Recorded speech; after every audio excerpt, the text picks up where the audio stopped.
Hello friends, आपका स्वागत है हमारे चैनल एवरीडे न्यू में। दोस्तों, रेलवे नई भर्ती 2024 के रिगार्डिंग बहुत बड़ी ऑफिशियल अपडेट आ चुकी है। जी हां दोस्तों, ऑफिशियल नोटिफिकेशन रेलवे नई भर्ती की जारी कर दी गई है। खुशखबरी है, यहां पे सबसे पहली भर्ती साल की दोस्तों यहां पे आ चुकी है। तो आइए पूरी अपडेट देखते हैं, जानते हैं कि आखिर कितनी वैकेंसी पे ये नोटिफिकेशन जारी की गई है, कौन कौन से पोस्ट पे ये नई भर्ती अभी रेलवे में आई है, एज लिमिट इसका क्या रखे गए हैं, क्या एज में रिलैक्सेशन मिले या फिर नहीं, एग्जाम पैटर्न क्या होने वाले हैं, नए एग्जाम पैटर्न में कुछ चेंजेज हुए या फिर नहीं, फॉर्म फिलअप कब से शुरू होंगे, सब कुछ ए टू जेड पूरे डिटेल में बात करने वाले हैं। इसलिए वीडियो को अंत तक जरूर देखिएगा ताकि सारे डाउट्स क्लियर हो सके। और जो लोग चैनल पे नए हैं वो जल्द से जल्द चैनल को सब्सक्राइब करके बेल बटन दबा दीजिएगा रेलवे भर्ती की पल पल की अपडेट के लिए।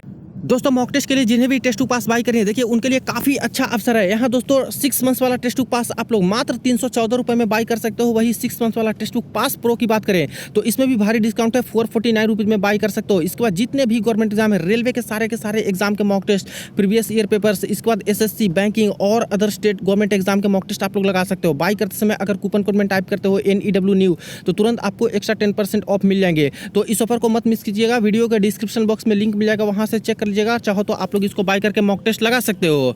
दोस्तों देखिए, ये रही ऑफिशियल नोटिफिकेशन जो कि government of India, ministry of railways, railway board की तरफ से जारी करवा दिए गए हैं। इमीडिएट करके यहाँ पे मेंशन किया गया दोस्तों, यहाँ पे जल्द प्रोसेस करने के लिए बोल दिए गए हैं। देखिए, न्यू दिल्ली डेटेड 2/1/2024 यानी आज ही का अपडेट है। यहाँ पे नया साल में नया अपडेट आ चुका है नई भर्ती को लेकर के। Principal chief security commissioner RPF यानी जो भर्ती है दोस्तों, RPF की भर्ती आ चुकी है। All zonal railway including Kolkata metro, RPSF core and production unit, सारे जोन के यहाँ पे जो मेन हेड है उनके पास से ऑर्डर आदेश भेजे गए हैं। देखिए यहाँ पे डायरेक्टर जो है JR RPF एकेडमी, ये सब कुछ। इसके बाद सब्जेक्ट में देखा जाए तो प्रोसीजर फॉर रिक्रूटमेंट ऑफ सब inspectors executive and constables executive in RPF and RPSF, जो लंबे समय से, जैसा कि आपको पता होगा 2018 में लास्ट भर्ती आई थी, अब जाके दोस्तों RPF सब इंस्पेक्टर और RPF कॉन्स्टेबल की भर्ती आ चुकी है 2024 के स्टार्टिंग वाले मंथ में, यानी अभी। देखिए, please find enclosed herewith a copy of directive number इतना बाय द DG RPF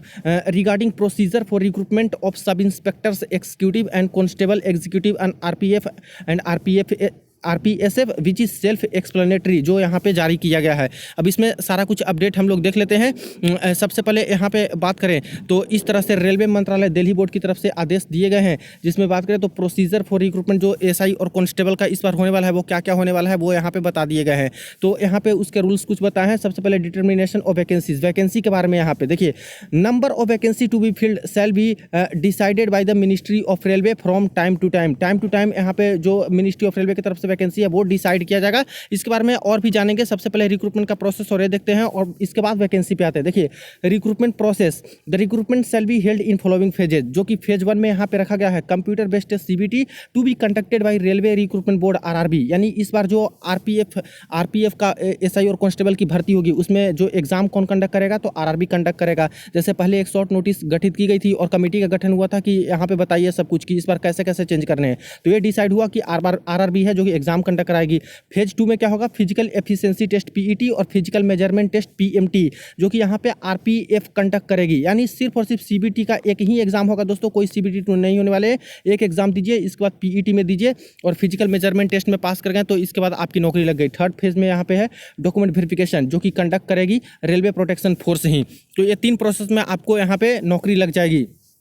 इसके बाद नोट में देखिए, the document verification cell completed after PET PMT, तो DB PET PMT हो जाने के बाद जो सक्सेसफुल पाए जाएंगे उन्हीं का DB होगा। नॉमिनेशन ऑफ नोडल ऑफिसर, तो नोडल ऑफिसर का नॉमिनेशन है, जो कि इस तरह से बताए गए हैं, जो हेड होते हैं पूरे के पूरे एग्जाम को कंडक्ट कराने के लिए, रिक्रूटमेंट को कंडक्ट कराने के लिए। अब देखिए, constitution of central recruitment committee, अब जो कॉन्स्टिट्यूशन किया गया है सेंट्रल रिक्रूटमेंट कमेटी वो इस प्रकार से है। सबसे पहले देखिए, सब इंस्पेक्टर एग्जीक्यूटिव RPF और RPSF में बात करें तो यहाँ पे ये जो है composition of central recruitment committee में ये सारे रहने वाले हैं। इसके बाद कांस्टेबल के भर्ती के बारे में बात करें तो जो यहाँ पे हेड ऑफिसर हैं इनको यहाँ पे बनाए गए हैं कंडक्ट करने के लिए।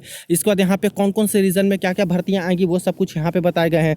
तो सबसे पहले रीजन में बताया गया दोस्तों, east region, west region, north region और साउथ रीजन। अब ईस्ट रीजन के अंतर्गत कौन कौन रेलवे आ जाएगा तो ईस्टर्न रेलवे कोलकाता आ जाएगा, ईस्ट सेंट्रल रेलवे यहाँ पे हाजीपुर पटना आ जाएगा, east coast railway Bhubaneswar zone आ जाएगा, NFR गुवाहाटी जोन जोन आ जाएगा, south eastern railway Kolkata zone या फिर रांची जोन आ जाएगा। तो ये सब मिलाकर के कहाँ से भरेंगे, तो ईस्ट रीजन से आपको अप्लाई करना होगा अगर इन सभी जगह पे नौकरी चाहते हो तो। और नोडल PCSC जो होगा ईस्टर्न रेलवे इसका होगा, सब कुछ यहाँ पे देख रेख करता।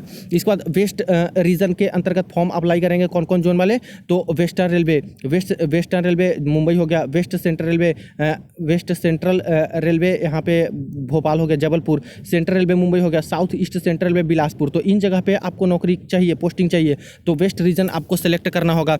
इसी तरह से नॉर्थ रीजन वाले देख लीजिए, नॉर्दर्न रेलवे दिल्ली जोन, इसके बाद north central railway Allahabad, north eastern railway Gorakhpur, north western railway Jaipur. तो इन सभी RRB के अंतर्गत आपको नौकरी चाहिए, तो ऐसे में नॉर्थ रीजन आपको सेलेक्ट करना होगा। साउथ रीजन के अंतर्गत बात करें तो कौन कौन से जोन रखे गए हैं, तो southern railway Chennai, south central railway Secunderabad और south western railway Hubli zone. तो इन सभी जगह पे आपको नौकरी चाहिए RPF SI कांस्टेबल की, तो साउथ रीजन आपको सेलेक्ट करना होगा और इसका जो मेन हेड है नोडल ये रहेंगे। अब दोस्तों आ जाते हैं वैकेंसीज पे। तो वैकेंसी का डिटर्मिनेशन का तो पहले ही ऊपर बोल रखा है कि मिनिस्ट्री ऑफ रेलवे है जो कि डिसाइड करेगी, और यहाँ पे टाइम टू टाइम जितनी वैकेंसीज खाली रहेगी जिस जोन में, उसके अकॉर्डिंग नोटिफिकेशन जारी किए जाएंगे। लेकिन नोट में यहाँ पे बोले गए हैं एक तरह से, the current round of recruitment is being done for filling of vacancies of 2000 in the rank of constable and vacancies of 250 in the rank of sub inspector in RPF RPSF। यानी जो करेंट अभी तक की vacancy की detail की अगर बात करें तो यहाँ पे कांस्टेबल की कितनी वैकेंसी बताई जा रही है RPF की तरफ से, मात्र 2000 दोस्तों वैकेंसी यहाँ पे बताई जा रही है, जो कि बहुत निराशाजनक एक तरह से है दोस्तों डेटा। वही सब इंस्पेक्टर की वैकेंसी की अगर बात करें तो मात्र यहाँ पे सभी जोन में मिला के 250 वैकेंसी SI के यहाँ पे बताए जा रहे हैं। लेकिन ध्यान दीजिएगा कि ये अभी तक की करेंट वैकेंसी के बारे में बताया जा रहे हैं।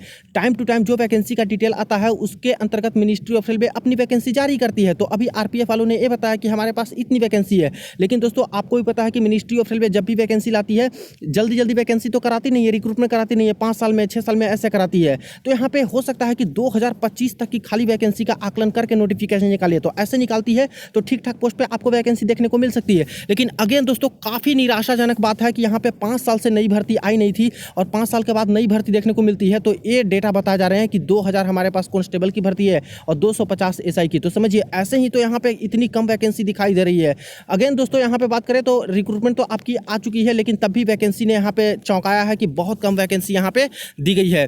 तो इससे ज़्यादा वैकेंसी आपको देखने को मिल सकती है, जबकि ministry of railway notification official जारी करेगी फॉर्म फिलअप वाली, उसमें हो सकता है कि इससे ज़्यादा नोटिफिकेशन देखने को मिले अगर 2050 तक की एक्सपेक्टेड वैकेंसी का आकलन करके नोटिफिकेशन ये लोग जारी करते हैं। तो इसके बाद देखिए यहाँ पे और इंस्ट्रक्शन दिया गया है, instructions of the government for induction introduction and maintenance of post based roster shall be scrupulously followed while determining the category wise vacancies। यानी जो कैटेगरी वाइज वैकेंसी है उसको रोस्टर को फॉलो करने के लिए यहाँ पे बोला गया है 10% of vacancy shall be reserved for ex serviceman as per government of India instruction. अब इस वैकेंसी में से भी देखिए कि 10% जो वैकेंसी है वो एक्स सर्विसमैन के लिए यहाँ पे रिजर्व करने के लिए बोल दिया गया है, तो रिजर्व रहेगा एक्स सर्विसमैन के लिए। वही 15% vacancy shall be reserved for women. अब वुमेन के लिए देखिए मात्र 15% वैकेंसी है जो कि रिजर्व किया गया है, जबकि 2018 में वैकेंसी आई थी वहां पे दोस्तों 50% जो है रिजर्वेशन महिलाओं के लिए दिया गया था रेलवे प्रोटेक्शन फोर्स में, RPF और RPSF में, जो कि अब घटा करके 15% इस तरह से कर दिए गए हैं। सब पैरा नंबर इतना में हॉरिजॉन्टल रिजर्वेशन के बारे में यहाँ पे बताए गए हैं। अब नेक्स्ट देखिए यहाँ पे composition of regional sub committee में यहाँ पे बताया गया है कांस्टेबल एग्जीक्यूटिव का, जो कि ये जो रहेंगे यहाँ पे कमेटी के हेड रहेंगे सारा कुछ एग्जाम कंडक्ट कराने के लिए। इसके बाद एलिजिबिलिटी में आ जाते हैं, तो एलिजिबिलिटी में यहाँ पे citizenship must be citizenship of India, educational qualification और एज में देख लीजिए। सबसे पहले बात करें सब इंस्पेक्टर एग्जीक्यूटिव वाले पोस्ट के लिए, तो graduation from a recognised university, यानी ग्रेजुएशन आपके पास है तो बिल्कुल आवेदन कर सकते हो, और डिग्री आपके पास होनी चाहिए। अपीयरिंग वाले इसमें आवेदन नहीं कर सकते हैं, तो ग्रेजुएशन होनी चाहिए। एज लिमिट की बारे में बात करें तो देखिए मिनिमम 20 साल और मैक्सिमम 25 साल रखे गए हैं, जो कि दोस्तों अगेन एक तरह से निराशाजनक है। हर जगह पे मिनिस्ट्री ऑफ डिफेंस के अंतर्गत जो भी यहाँ पे वैकेंसी जा रही है, अभी देखा यूपी पुलिस के अंतर्गत जो कांस्टेबल की भर्ती आई वहाँ पे प्रोटेस्ट हुए तो 3 साल का एज में रिलैक्सेशन दे दिया गया सभी को, लेकिन यहाँ पे दोस्तों वही पुरानी वाली ही एज का चल रहे हैं, मिनिमम 20 साल और मैक्सिमम 25 साल का लेकर के चल रहे हैं। जबकि एक्सपेक्टेड था रेलवे से कि कम 3 साल की एज रिलैक्सेशन देखने को मिले, लेकिन ऐसा नहीं दिया गया। तो देख लीजिए आप लोग कि जो SI में है मात्र मिनिमम 20 दिया गया है, UR के लिए और EWS के लिए, और 25 दिया गया है यहाँ पे दोस्तों मैक्सिमम। इसके बाद कांस्टेबल में बात करें तो 10th पास होनी चाहिए, और इसके बाद यहाँ पे रिजल्ट आपका मिला होना चाहिए। मिनिमम यहाँ पे 18 साल वाले आवेदन कर पाएंगे और मैक्सिमम यहाँ पे 25 साल, यानी इसमें भी दोस्तों कोई एज में रिलैक्सेशन नहीं देखने को मिला, कोविड और ये सब और इतनी लेट भर्ती आई है तब भी। Degree from recognised university for sub inspector executive and matriculation certificate for constable executive from recognised shall only be valid. इसके बाद डेट ऑफ बर्थ है जो कि यहाँ पे सब कुछ है जो यहाँ पे मेंशन रहना चाहिए। अब देखिए यहाँ पे एज कब से कैलकुलेट होंगे तो ये भी चीज़ें बताई गई है। डेट ऑफ बर्थ मेंशन रहने चाहिए मैट्रिकुलेशन के सर्टिफिकेट पे।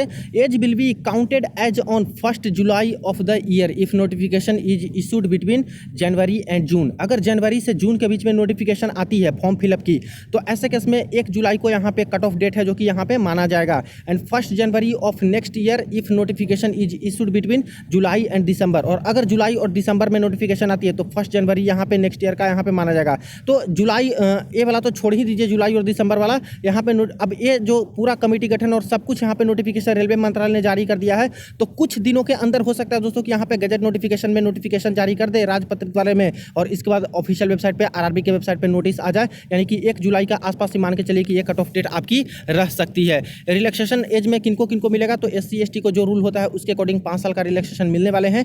OBC को रिलैक्सेशन 3 साल का मिलने वाला है, लेकिन जो 3 साल की एक्स्ट्रा रिलैक्सेशन मांग रहे हैं छात्र कोविड की वजह से और इतना लेट भी भर्ती हो रही है उसकी वजह से, वो दोस्तों रेलवे ने नहीं दिया है। तो अगेन इसके लिए दोस्तों ज़्यादातर रेलवे से मांग करनी होगी तभी जाके एज में रिलैक्सेशन देखने को मिल सकता है। बहुत लोग कंप्लेन करेंगे, मिनिस्ट्री ऑफ रेलवे को ईमेल और कॉल करके सब कुछ करेंगे, तभी यहाँ पे हो सकता है कि जल्द से जल्द एज में रिलैक्सेशन देखने को मिले, वरना तो जो यहाँ पे बता दिए हैं यहाँ पे SI और कांस्टेबल के लिए यही आपकी रहने वाली है। इसके बाद देखिए बोले गए हैं कि जो कैंडिडेट यहाँ पे डोमिसाइल कहाँ के होंगे तो जम्मू कश्मीर और लद्दाख ये सब के होंगे, तो उनको यहाँ पे UR EWS का 5 साल का एज में रिलैक्सेशन दिया गया है लद्दाख और जम्मू वाले के लिए, बस बाकी नॉर्मल के लिए नहीं दिया गया है। नेक्स्ट यहाँ पे है सब इंस्पेक्टर में ओनली पोस्टेड होंगे जो कहीं अदर सेंट्रल गवर्नमेंट स्टेट में या फिर कोई स्टेट गवर्नमेंट में हैं, तो उनके लिए भी UR EWS का 5 साल का रिलैक्सेशन है, यानी कि नॉर्मल छात्र के लिए नहीं है, कोई पहले से जॉब कर रहे हैं उनके लिए है। विडो डिवोर्स्ड वुमेन जो होंगे उनके लिए यहाँ पे एज में रिलैक्सेशन 2 साल का इस तरह से दिया गया है।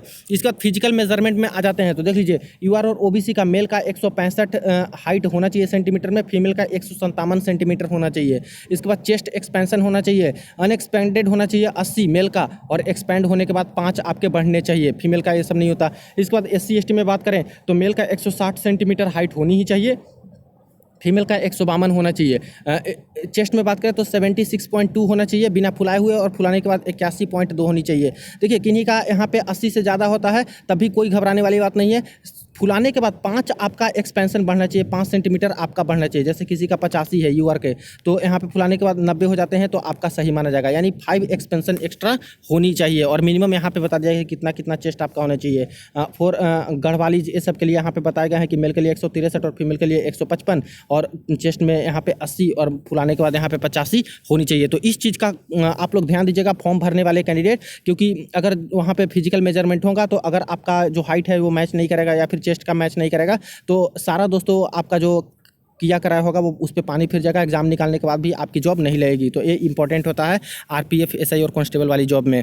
इसके बाद पब्लिकेशन ऑफ एम्प्लॉयमेंट नोटिफिकेशन यहाँ पे बोल दिया गया, नोटिफिकेशन कब तक जारी हो जाएंगी तो देखिए it shall be done by railway recruitment board, तो रेलवे रिक्रूटमेंट बोर्ड की तरफ से ये जारी कर दिया जाएगा। The notification shall be vetted by senior directorate before issue of railway recruitment board, तो इशू रेलवे रिक्रूटमेंट बोर्ड करेगी, उससे पहले जो सिक्योरिटी के डायरेक्टरेट होंगे उनके पास से सिग्नेचर होंगे। अब जल्द से जल्द मान के चलिए कि सब कुछ यहाँ पे हो चुका है, हर चीज़ नियम कानून यहाँ पे लागू हो चुके हैं दोस्तों, और नोटिफिकेशन आ चुकी है। तो अब जल्द ही ऑफिशियल नोटिफिकेशन फॉर्म फिलअप वाली जारी करवा दीजिएगा, गजट नोटिफिकेशन में पहले आता है, और इसके बाद यहाँ पे तुरंत ही आपको नई नोटिफिकेशन फॉर्म फिलअप वाली देखने को मिल जाएगी। इंगेजमेंट ऑफ एजेंसी है जो कि यहाँ पे कौन एग्जाम कंडक्ट कराएंगे वो भी दोस्तों जो है एग्जाम कंडक्टिंग एजेंसी फ्लोट किया जाएगा टेंडर, और उसके बाद जो कंडक्ट होंगे जो जिनको टेंडर मिलेगा वो एग्जाम कंडक्ट कराएंगे।